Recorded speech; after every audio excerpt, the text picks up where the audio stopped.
Assalamualaikum warahmatullahi wabarakatuh. Selamat pagi, salam sejahtera bagi kita semua. Perkenalkan, kami dari kelompok 2 mata kuliah Bahasa Indonesia Korespondensi yang diampu oleh Ibu Yolanda MPD, Prodi Pendidikan Bahasa Indonesia, Fakultas Bahasa dan Seni, Universitas Indraprasta PGRI Jakarta. Teman-teman, perkenalkan kami dari kelompok 2, saya Hoirunisa Solihatun dan dua rekan saya, Alinda dan Devi Puspitasari. Hari ini kami akan mempresentasikan materi yang berjudul kelengkapan surat.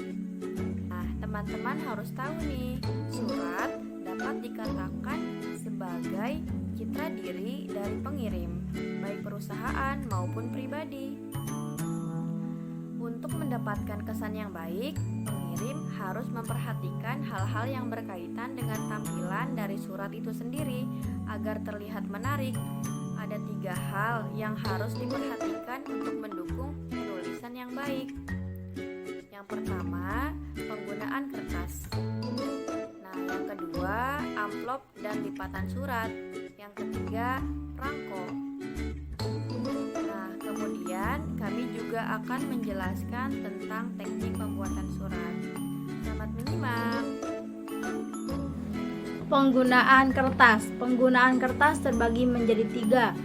Yang ke-1 yaitu jenis kertas, yang kedua warna kertas dan tinta, dan yang ketiga yaitu ukuran kertas. Yang pertama yaitu jenis-jenis kertas. Jenis kertas yang biasanya digunakan dalam penulisan surat adalah: 1. Ada kertas HPS atau How to Fill Script dengan berat 60-80 gram. Kertas ini biasanya digunakan untuk menulis surat biasa, baik asli maupun kopi. Dan yang kedua, ada kertas Drawslike atau tipis. Biasanya digunakan untuk surat-surat kopi tanda bukti seperti faktur dan tanda terima. Namun, kertas tersebut kini sudah jarang digunakan. Dan yang ketiga, ada kertas segel. Biasanya digunakan untuk membuat surat perjanjian dan akta. Dan yang keempat, ada kertas stensil, yaitu untuk membuat surat dalam jumlah yang banyak. Selanjutnya yaitu warna kertas dan tinta. Kertas untuk surat resmi biasanya berwarna putih, terutama untuk surat pemerintah. Kertas surat untuk lembaga swasta biasanya menggunakan warna selain putih. Hal tersebut sengaja dilakukan untuk menarik perhatian penerima surat dan dapat memberikan kesan berbeda, kreatif, dan semangat. Sebagai contoh, perusahaan yang bergerak di bidang periklanan, event organizer, rumah produksi, dan sebagainya. Penggunaan warna tinta untuk tulis tangan maupun printer, baik instansi, pemerintah maupun swasta pada umumnya yaitu sama, warna hitam. Penggunaan warna lain kecuali merah diperbolehkan selama bertujuan agar tulisan mudah dibaca. Warna merah tidak diperbolehkan karena dianggap tidak sopan, karena menggambarkan kondisi kemarahan. Selanjutnya yaitu ada ukuran kertas. Sampai ini belum ada standarisasi ukuran kertas untuk penulisan surat biasa maupun surat khusus, yaitu faktur, surat tanda terima, dan sebagainya. Perusahaan menggunakan kertas yang berbeda satu sama lain. Adapun kertas yang digunakan untuk surat biasanya adalah sebagai berikut. Yang ke-1 ada folio dengan ukuran 21 cm dikali 33 cm. Dan yang kedua ada A4 dengan ukuran 21 cm dikali 29,7 cm. Dan ada quarto dengan ukuran 21 cm dikali 28 cm. Untuk memo atau nota biasanya menggunakan ukuran setengah folio, yaitu 21 cm dikali 16,5 cm, atau setengah kuarto, yaitu 21 cm dikali 14 cm.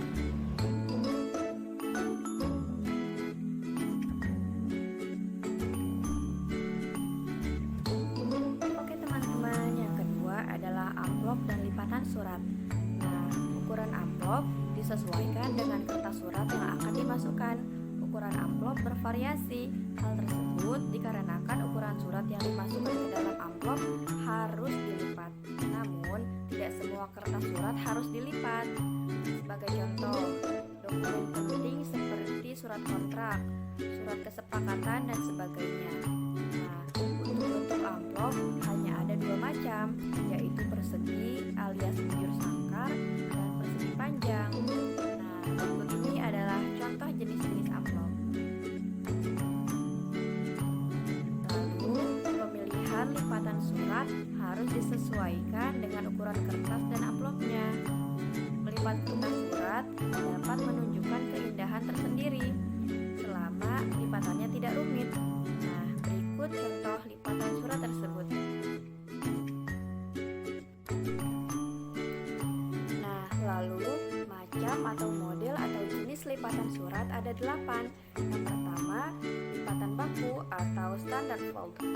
Yang kedua, lipatan setengah baku atau semi standard fold. Yang ketiga, lipatan akordeon atau accordion fold. Yang keempat, lipatan semi akordeon atau semi accordion fold. Yang kelima, lipatan tunggal atau single fold. Yang keenam, lipatan ganda atau parallel double fold. Yang ketujuh, lipatan Perancis atau French fold. Dan yang terakhir adalah lipatan baron atau baronial fold. Yang pertama adalah lipatan baku atau standard fold.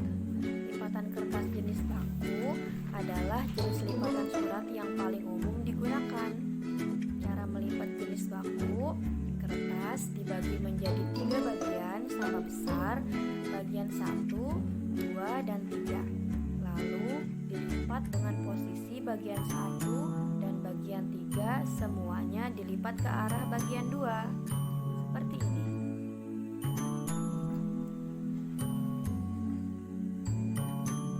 Yang kedua adalah lipatan setengah baku atau semi standard fold. Lipatan kertas surat jenis setengah baku adalah variasi dari lipatan surat bentuk baku. Perbedaan terletak pada bagian lipatan atasnya saja. Cara melipat jenis setengah baku, kertas dibagi 3 bagian, 2 bagian sama besar dan 1 bagian lebih kecil. Kemudian kertas dilipat. 3. Lipatan akordeon atau accordion fold. Lipatan surat jenis akordeon adalah variasi lain dari lipatan surat bentuk baku. Cara melipat jenis akordeon, kertas dibagi 3 sama besar, bagian 1, 2, dan 3, kemudian bagian 1 dilipat ke atas dan bagian 3 dilipat ke bawah. Seperti ini.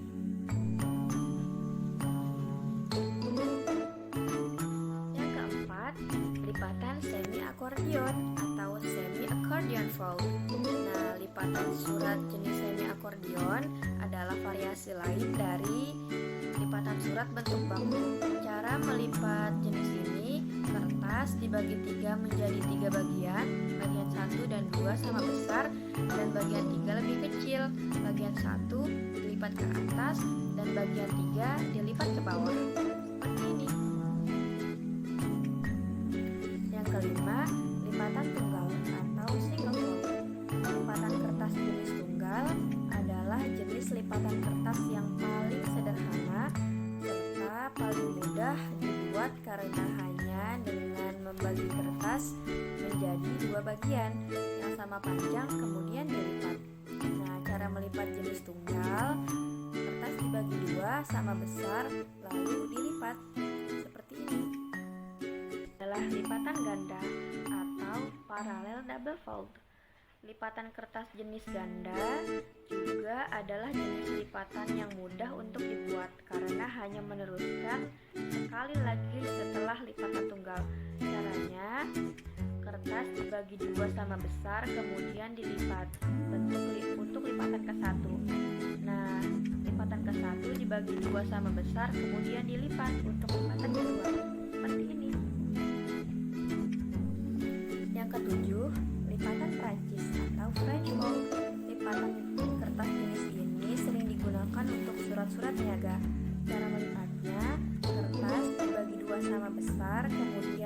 dilipat, lipatan ke-1 dilipat kembali sama besar agar menghasilkan lipatan kedua.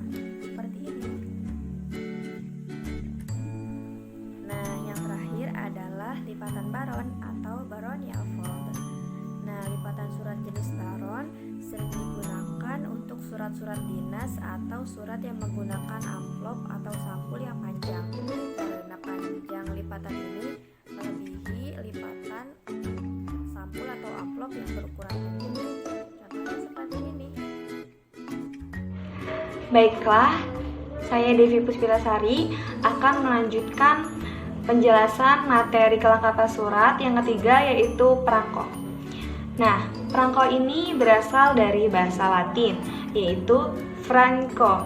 Franco berarti alat bukti tertulis yang memiliki perekat sebagai bukti telah melakukan pembayaran atas jasa layanan pos, kartu pos, dan benda pos lainnya sebelum dikirim. Sebelum perangko tercipta, sejumlah pembayaran secara tunai dilakukan dengan sejumlah uang tunai. Nah, dengan cara dibayar terlebih dahulu dengan pengirim surat atau dibayar oleh penerima surat. Tetapi disinilah masalahnya. Ketika penerima surat tidak ingin membayar, menolak pembayaran, nah, bagaimana kartu pos atau jasa layanan pos mendapat masukan keuangan? Nah, pada akhirnya sejumlah solusi didapatkan dari organisasi pos lainnya. Nah, pada tahun 1840, tepatnya tanggal 6 Mei, Sir Rowland Hill menemukan sebuah bukti pembayaran di muka dengan menggunakan perekat. Nah, inilah disebut dengan perangko. Perangko berperekat itu muncul pertama kali saat kantor pos Inggris berinisiatif untuk menjual perangko-perangko pertama yang dicetaknya, dan kini dikenal dengan nama posnya The Black Penny atau si penny hitam. Selanjutnya jenis-jenis perangko. Yang pertama ada perangko definitif. Nah, perangko definitif yaitu perangko yang penerbitannya dimaksudkan untuk memenuhi kebutuhan sehari-hari, dimulai dari nominal kecil sampai nominal yang terbesar. Perangko jenis ini apabila persediaannya menipis akan dicetak ulang sesuai dengan kebutuhan. Yang kedua adalah perangko peringatan. Nah, perangko peringatan ini akan dicetak apabila ada peringatan-peringatan nasional atau peringatan internasional yang dimaksudkan untuk memperingati kejadian atau peristiwa nasional atau internasional. Selanjutnya yang ketiga adalah perangko istimewa. Perangko istimewa adalah perangko yang penerbitannya dimaksudkan untuk menarik perhatian masyarakat di dalam maupun di luar negeri mengenai kegiatan-kegiatan yang telah dilancarkan oleh pemerintah dalam berbagai bidang. Nah, baik bersifat nasional ataupun internasional. Nah, selanjutnya penjelasan yang keempat yaitu teknik pembuatan surat. Dalam membuat surat yang baik, penulis harus memperhatikan persiapan dalam penulisan, pengetikan, dan pengirimannya. Nah, berikut penjelasannya. Yang pertama, persiapan penulisan. Nah, sebelum membuat surat, penulis harus memperhatikan berbagai hal. Nah, diantaranya ada: pertama, masalah yang akan disampaikan. Informasi yang akan disampaikan ini berbentuk apa? Yang kedua, sistematika penulisannya, penulisan isinya. Isinya seperti apa dan apa yang ingin disampaikan. Yang ketiga, posisi hubungan pengirim dan penerima surat. Dan yang terakhir, siapa penerima surat tersebut atau siapa pembaca surat tersebut. Apabila penulis sudah memahami beberapa hal yang sudah disebutkan tadi, maka surat yang dihasilkan akan baik dan tepat sasaran. Yang kedua yaitu pengetikan. Dalam pengetikan surat, penulis harus sangat memperhatikan kejelasan, kerapian, ejaan, dan kebersihannya. Apabila penulis surat tidak mengindahkan hal-hal tersebut, maka penulis dianggap ceroboh dan pembaca tidak jelas dalam menerima isi tulisan surat tersebut. Baiklah, cukup penjelasan dari kelompok 2. Kami akhiri. Wassalamualaikum warahmatullahi wabarakatuh.